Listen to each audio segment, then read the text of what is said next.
O uso de drogas, de álcool e o início da vida sexual são 3 dos problemas que mais preocupam os pais. Esses problemas também foram tema de uma pesquisa com adolescentes de todo o país. Os resultados mostram que metade dos jovens declarou ter consumido algum tipo de bebida alcoólica. E na hora de pedir conselhos sobre sexo e drogas, os amigos são procurados ao invés dos pais. O Pronto Atendimento de hoje vai falar sobre o comportamento dos jovens. O programa também está sendo transmitido pela Rádio Cultura Brasil, 1200 AM.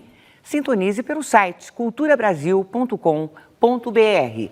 E você pode enviar suas dúvidas pelo Facebook ou pelo portal cmais.com.br/Pronto Atendimento. Para conversar com a gente sobre este tema, está aqui a doutora Jaqueline Giusti, médica do Instituto de Psiquiatria do Hospital das Clínicas de São Paulo. Jaqueline, muito obrigada por aceitar o nosso convite, a primeira vez da sua participação. Olha, a maioria dos jovens é contra a legalização de drogas leves, porém já consumiu bebidas alcoólicas, inclusive na companhia dos pais. Esse é um dos resultados de uma pesquisa realizada com cerca de 200 adolescentes entre 13 e 17 anos de idade das classes A, B e C. Ela mostra o comportamento e opinião deles com relação aos temas sexo, drogas e álcool. No quesito sexo, 19% afirmam que já tiveram a primeira relação sexual e para 29% deles, a primeira vez aconteceu aos 14 anos. Na dúvida sobre o tema, 62% dos jovens foram se aconselhar com amigos, enquanto 22% preferiram procurar os pais para falar sobre sexo e sexualidade. Quanto à classe social, os mais ricos que buscaram informações com os pais foram 39%. O índice cai para 12% nas classes B e C. Um fato animador é que 76% dos adolescentes participaram de algum programa de aconselhamento sexual na escola. Porém, só 10% deles procuraram professores para saber mais sobre o tema, índice que dobra na classe C. Quando o tema é álcool, metade dos adolescentes pesquisados declarou já ter experimentado algum tipo de bebida alcoólica. E mais de 60% desses jovens assumiram consumir vinhos na companhia dos pais. É importante ressaltar que 31% dos jovens que afirmaram já ter consumido álcool têm idade entre 16 e 17 anos. Quanto às drogas, quase 90% nunca experimentaram. Mas entre os que já consumiram, quase 60% disseram que a experiência foi com a maconha. No tema liberalização da maconha, quase 60% dos jovens entre 13 e 17 anos afirmam ser contra, enquanto 22% se disseram favoráveis. 74% procuram os amigos, enquanto apenas 21% recorrem às mães e apenas 8% dos jovens procuraram conversar com os pais deles. Jaqueline, como é que a gente pode analisar essa pesquisa? Chama a atenção que quando o assunto é sexo e drogas, eles procuram os amigos, né, ao invés dos pais. O que a gente pode concluir disso? Bom, eu acho muito importante a visão que o pai tem. É claro que o pai não precisa ser a favor de uso de drogas ou de sexo quanto mais cedo, nem ser punitivo. Mas é importante ter uma abertura para se falar a respeito. O pai está seguro do que é verdadeiro, do que é falso, porque não adianta falar que a droga vai matar, não pode piorar o que é real, porque o adolescente também tem informações pela internet, tem outras informações, e a primeira pessoa que ele conversa tem uma atitude mais punitiva, passa informações exageradas, não reais, ele acaba não acreditando e até criando um certo medo. Então, assim, o pai não precisa aceitar, né, mas ele precisa estar seguro para falar abertamente. E de que maneira estar seguro? Buscando informação, ele mesmo, né? O que é, o que não é, porque às vezes o pai tem medo de falar assim, a maconha não vai matar, né? O adolescente já sabe que não vai matar, porque eu tenho um amigo que já usou, ou ele mesmo já experimentou, então já ouviu falar, então não adianta vir com essas frases assim amedrontadoras que isso passa. né? Ele pode até numa infância mais, sei lá, 8 anos, 9 anos acreditar nisso, mas quando ele vai chegando 12 anos, ele começa a ter outras informações e que isso não vai fazer com... Ele não vai colar, né? Ele não vai acreditar naquilo. Então, o pai começa a ser uma pessoa já não confiável. Então, ele vai procurar quem? Quem ele tem abertura para falar, né? Então, que são os amigos. Só que, geralmente, nesse meio, tanto sobre sexo, sobre drogas, também tem muitos informações não reais, Sim. né? Então, parece que eles sabem tudo sobre sexo. Às vezes você tem o seu filho adolescente, você acha que ele começa a falar, tal. Você acredita, né, que ele sabe muito, mas no fundo, se você for chegar mais próximo e conversar, eles têm medo de perguntar.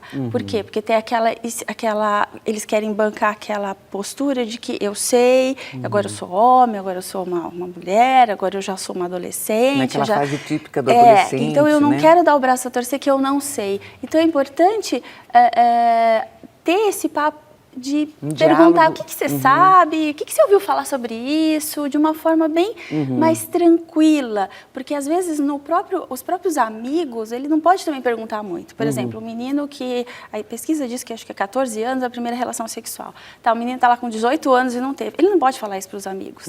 Então às vezes ele fica... cria histórias, e ele cria um personagem e ele tem que bancar aquilo. E às vezes ele tá assim, um gatinho morrendo de medo Sim. e não tem com quem conversar, né? Então é importante, às vezes, em casa, começar esse Agora, se os pais não são os confidentes em relação a esses assuntos como sexo e drogas, parece que eles são na questão do álcool, né? A pesquisa mostra que 60% deles consumiram já na presença dos pais. O que a gente conclui disso, Jaqueline? Provavelmente a postura dos pais em relação ao álcool, né? Tem pesquisas também, não essa, mas tem outras pesquisas que mostram também que, assim, famílias que consomem álcool, a chance do adolescente consumir é maior também, né? Que, na verdade, o adolescente consome muita droga que tem à disposição, né? Assim, ele experimenta, na verdade. Então, ele vai experimentar o álcool, ele vai experimentar a maconha se tiver o colega que fuma. Por isso que a maconha é o que vem primeiro, porque é o que tem mais, hoje em dia, mais acessível, né? Então, a família que tem o pai, o hábito de beber, aumenta essa probabilidade, e claro, isso vem também de uma falta de orientação pros pais, né, de que não é legal, porque se você permite, porque se ele pode beber em casa, por que ele não vai beber lá fora? Tem muitos pais que falam assim, não, é melhor beber com meu filho, ele bebe aqui em casa, que pelo menos aqui eu sei o que está fazendo. Eu já ouvi até pai, não fumo. O pai não fuma maconha, mas às vezes aceita que o filho fume maconha dentro de casa, pelo menos ele está aqui em casa, eu sei o que está acontecendo. Isso não vai protegê-lo de usar lá fora. Então ele vai usar em casa e lá fora. E ao contrário, você vai deixar mais permissível essa questão, principalmente a maconha, para ele falar, bom, mas meu pai deixa, então eu posso fumar em todos os momentos, em todos os lugares, eu posso beber. Então, tudo bem, tem também pesquisas que mostram que o pai que bebe de uma forma social realmente, isso não interfere tanto, né? Agora, o pai que já tem problemas com álcool, que bebe com mais frequência, também aumenta a probabilidade no adolescente. Pelo modelo, né? Olha, é curioso que a gente está falando sobre o comportamento dos jovens, mas até agora a gente só falou do comportamento dos pais, né? É curioso. O Kleber mandou uma pergunta pelo Twitter. O consumo de álcool precoce estimula a utilização de outras drogas? Existe assistência para elas? O álcool pode levar ao uso de outras drogas, essa droga que é legal, né? Não necessariamente, né? Pode facilitar, mas não é uma coisa tão... Porque a questão do álcool ainda ela é legal.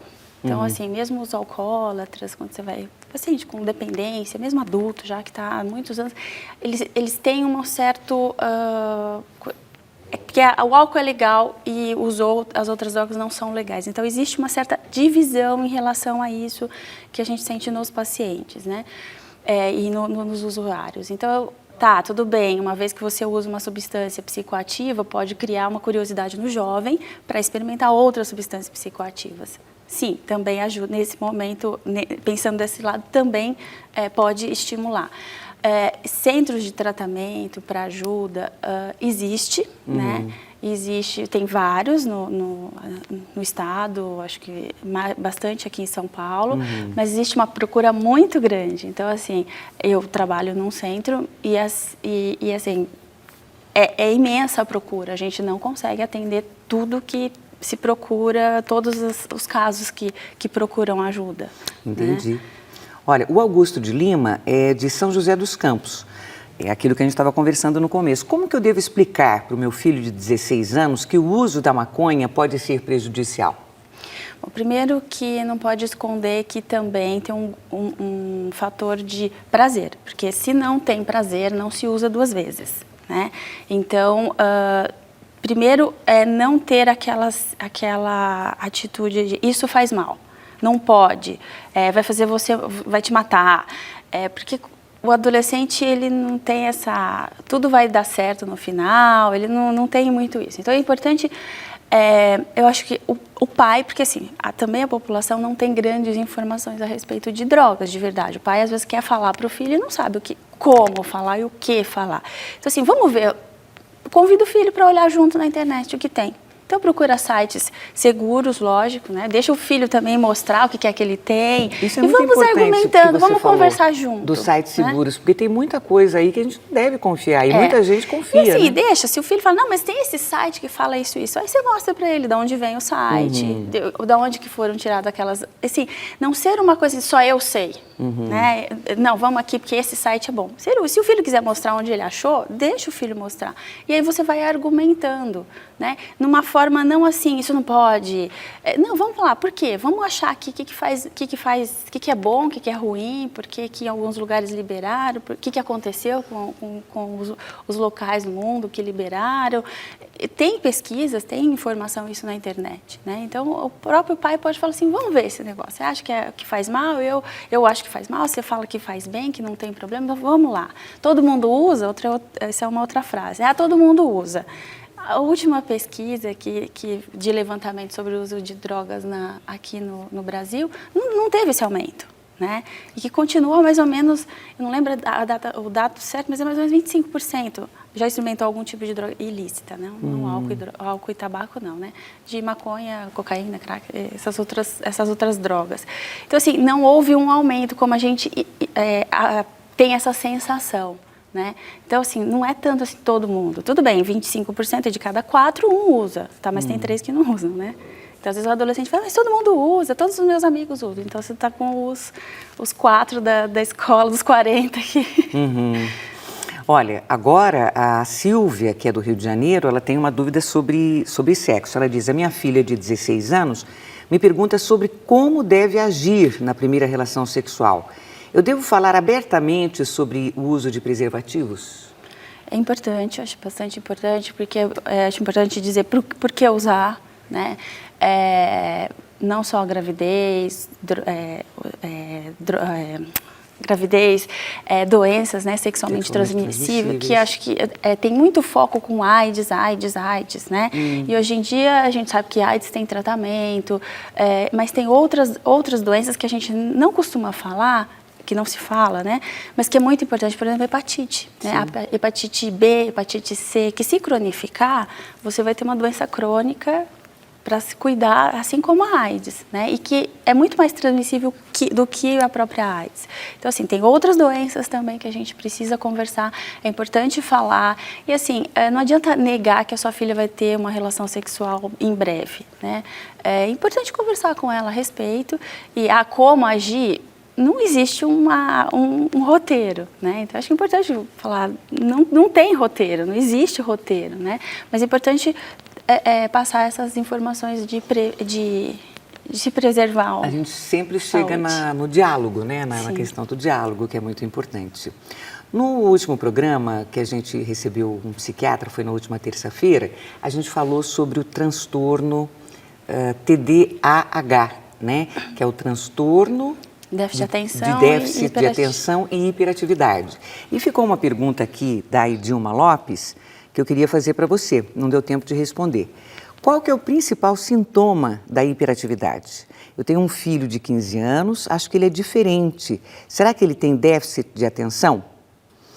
Ele tem muitos ciúmes dos irmãos E às vezes eu acho que ele sente raiva mesmo, ele queria ser um filho único. O que você acha? O que você diz para Edilma? Só esta frase não dá para dizer se ele tem déficit de atenção ou não, né? Acho que uma vez que você sente que teu filho está com algum comportamento, se você comparar com os outros filhos, não é para ficar comparando quem é melhor ou pior, mas assim, um comportamento esperado para a idade diferente do que você tem observado nos outros, que você observou nessa idade nos outros filhos ou crianças e adolescentes na mesma idade, vale a pena procurar um profissional para tirar essa dúvida. Porque, assim, déficit de atenção, a dificuldade de concentração, por exemplo, pode dar numa depressão.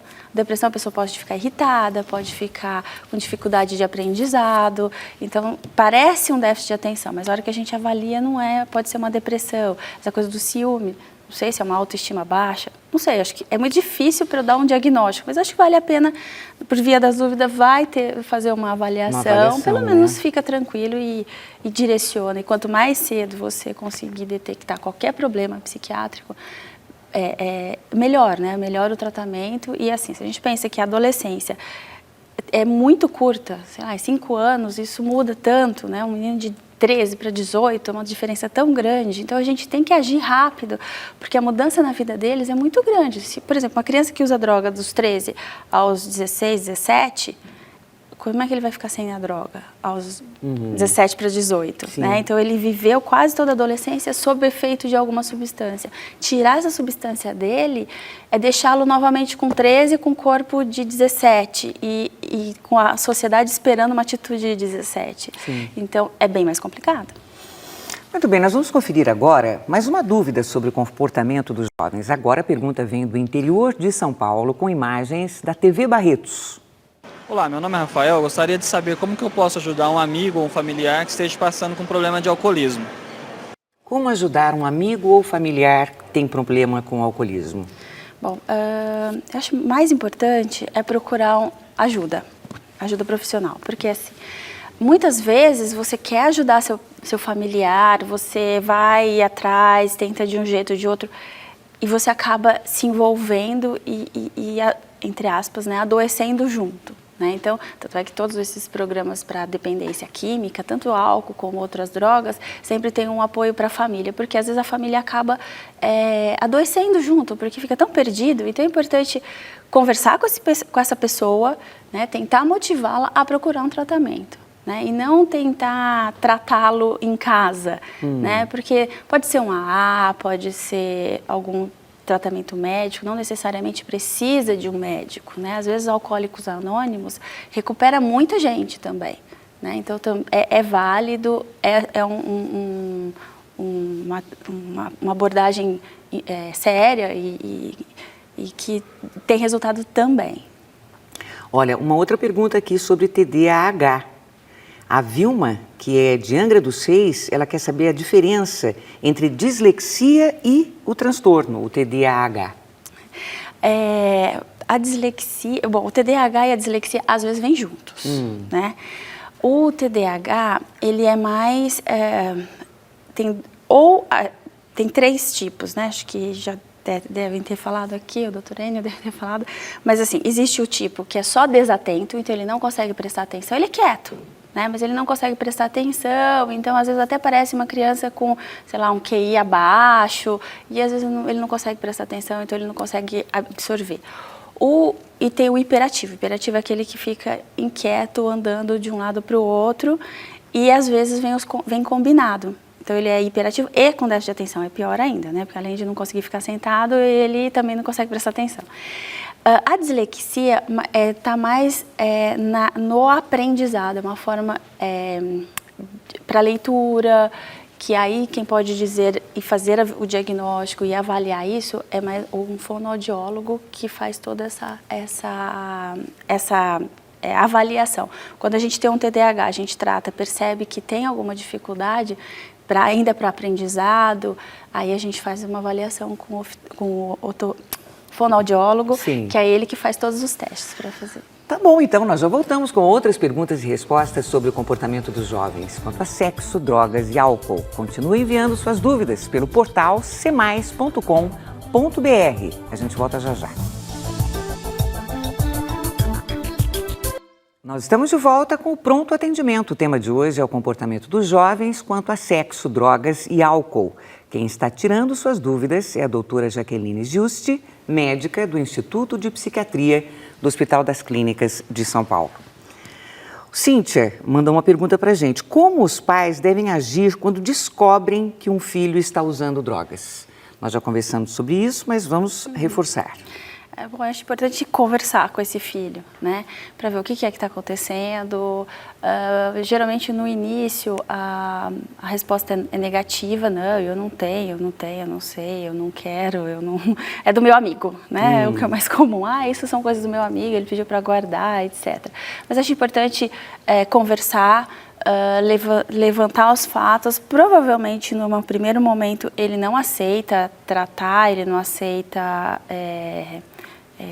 que vá até um psicólogo, um psiquiatra, um especialista para ajudá-lo. Se existe, eu acho que é importante uma primeira conversa, porque depende muito da gravidade. Às vezes uma primeira conversa, descobriu, conversou, tal, passa. A maioria das vezes, a grande maioria dos adolescentes, eles experimentam drogas, mas eles não continuam com o uso. Sim. Né? É uma minoria aqueles que começam a ter problemas. Então, mas uma vez que o pai observou e soube, é importante conversar, né? Porque senão você também vai deixar a coisa, quanto mais vai deixando, maior é a probabilidade de dar problema. Então, conversar com ele, observar. Se está achando que não passou, já conversamos, continua com o mesmo comportamento, acho que vale a pena procurar um especialista. Acho que alguns sinais que a gente precisa tomar cuidado, que é um termômetro bom para saber o quanto isso pode estar piorando, que está ruim, né? Queda no rendimento escolar, né? Então percebe que aquele adolescente que era um médio, mas aí caiu, ou era bom aluno e começou a cair. Então, rendimento escolar, perda de interesses por coisas que antes ele gostava, futebol, fazia inglês, fazia outros cursos e de repente não faz nada, vai só lá, fica na rua, fica só com os amigos. Então, mudança nesse comportamento e poucos interesses, né? Porque adolescente quer conhecer coisas, né? Quer conhecer coisas, experimentar, fazer curso, cada hora quer experimentar um negócio, deixa, se for educativo, né? E aí tem que ver questões de horário. Então, existe uma certa mudança. Aí a gente tem que ver o quanto essa mudança está interferindo na vida dele. Se isso a gente sente que está interferindo, vale a pena já procurar um especialista. A Esther manda uma pergunta pelo Face, um conflito dela. É normal ficar em dúvida sobre sua sexualidade mesmo depois dos 18 anos de idade? Sim, é uma coisa... Não existe uma data definida para você definir a sua sexualidade, né? Então, acho que isso é uma questão que fica na cabeça dos adolescentes, e isso não quer dizer que aos 18 anos você já sabe tudo, né? Tem pessoas que demoram para assumir uma sexualidade, tem pessoas que definem muito rápido, então assim, isso pode acontecer. Até né? porque fala assim, depois dos 18, né? Como se já tivesse atingido. Aquela data de aniversário já resolve todos os problemas, né? Não é assim. Então, isso é uma coisa que continua, é um contínuo, né? Então, tem gente que define muito antes, tem pessoas que definem mais tem gente depois. Que nunca define, né? Exatamente. A Marilena, que é de São Paulo, diz o seguinte: a minha família descobriu que o meu primo, de 19 anos, se envolveu com a venda de cocaína. Como agir se a oferta é muito grande e ele vê nessa venda uma forma de ganhar dinheiro fácil? Geralmente, o tráfico, né, a venda de drogas está muito associado ao próprio custear o próprio uso, né? Porque são drogas que fica caro ao consumo tanto do crack, da cocaína, pela quantidade que eles acabam consumindo. Então, para sustentar o próprio vício, o próprio uso, acabam tendo que traficar. Então, acho que o primeiro olhar ele tem um problema com drogas, então vamos conversar a respeito, né? Vamos ver se ele já está precisando vender. É importante pensar num tratamento, né? Tentar motivá-lo para um tratamento. Claro, tem 19 anos, a gente não é mais um adolescente, então legalmente a gente não pode obrigar tanto quanto um adolescente, que é pai e mãe. Mas eu acho que existem formas de tentar motivá-lo, né, para procurar um tratamento, porque precisa mudar esses valores. É difícil dizer se é isso avaliando mesmo a própria pessoa, o próprio histórico, com mais detalhes, se esse uso essa venda de drogas é de fato porque o dinheiro vem fácil. Tem alguns que sim, né? Mas a maioria usa, ele nem percebe esse dinheiro, é pela droga. Para manter o Para próprio manter vício. o próprio vício. Entendi. Vamos ver mais uma pergunta sobre o comportamento dos jovens que vem de Barretos, no interior de São Paulo. Eu gostaria de saber quando uma pessoa está ficando dependente da bebida alcoólica. É possível saber exatamente? Sim, tem alguns sinais. Bom, um adulto, existe... Bom, o que é mais comum é começar a ter que beber todos os dias, né? Sentir que precisa cada vez mais quantidades para ter o mesmo efeito, né? E o dia que não bebe, sentir uma vontade muito grande e irresistível de beber novamente. Isso é um início, né? Se depois de um certo tempo, aí é quando a dependência está instalada, a pessoa às vezes quando não bebe, assim, acorda pela manhã às vezes com náusea, tremores, precisa beber para passar. Se não bebe, às vezes tem aquelas alucinações, que é o delírio, que a gente diz, que às vezes a gente vê pessoas na rua brigando com nada, assim, no ar. Geralmente são alcoólatras e estão com delírio. Não é que todos são assim, não sei porque cada um é um, mas pode acontecer isso. No adolescente, né, que acho que o nosso tema é mais o jovem, o que você pode dizer assim, está sendo um problema esse uso de álcool por esse jovem? Quando ele não vai ter uma festa, por exemplo, uma festa de 15 anos que os pais resolveram não ter bebida, ele não vai. Porque ele não vai saber chegar na menina, ele não vai dançar, é chato. Ele teve uma amidalite, sei lá, tá tomando alguma medicação, não pode beber. E ele não sai com os amigos porque não vai poder beber porque está tomando remédio. Então, assim, quando a gente percebe o álcool, muito importante para ele poder sair de casa. Então, isso para o adolescente já é um problema, porque a gente não vai... de novo, como a adolescência são poucos anos, o organismo você não pode esperar que ele acorde de manhã tremendo, né? Isso não vai acontecer na adolescência, mas essa necessidade de toda vez que tem um evento social, começar a ter que beber. Entendi. Então, isso já é um sinal de que existe um probleminha. Olha, hoje o Pronto Atendimento recebeu a doutora Jaqueline Juste, que é médica do Instituto de Psiquiatria do Hospital das Clínicas de São Paulo. Jaqueline, muito obrigada por sua presença, foi muito bacana o programa, recebemos várias perguntas e eu acho que foi bem esclarecedor